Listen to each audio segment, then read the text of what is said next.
Hi hello నమస్తే వనక్కం నేను మీ Soni Hemanth welcome back to my channel. ఇంత కూల్ వెదర్లో వర్షాలు పడుతున్న టైంలో మనం వేడిగా ఏదైనా తింటే బాగుంటుంది కదా.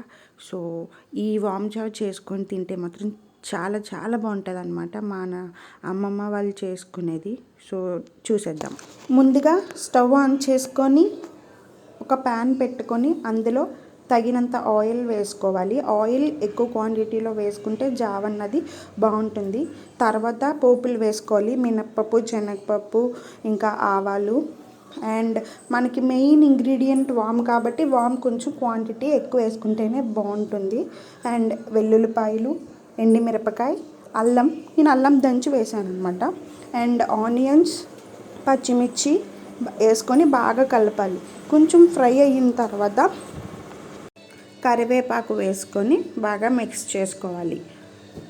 ఇది ఫ్రై అయ్యేలోపు మనం బియ్యమైనా నూకైనా సరే వాష్ చేసుకొని 2 times నానబెట్టుకోవాలన్నమాట. బియ్యం అయినా సరే ప్రాబ్లం లేదు, నూకలు మీ దగ్గర ఇన్ కేస్ లేకపోతే.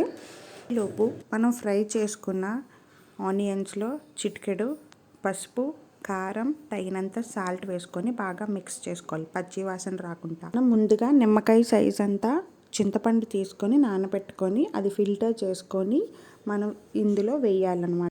2 glasses నూకలు తీసుకుంటే 4 glasses వాటర్ వేసుకుంటాం అనమాట. ఎక్కువ వేసుకున్న ప్రాబ్లం ఏమి ఉండదు, ఎందుకంటే ఇది మన జావలా ఉంటుంది కాబట్టి. సో క్వాంటిటీలో ప్రాబ్లం ఏమి ఉండదు.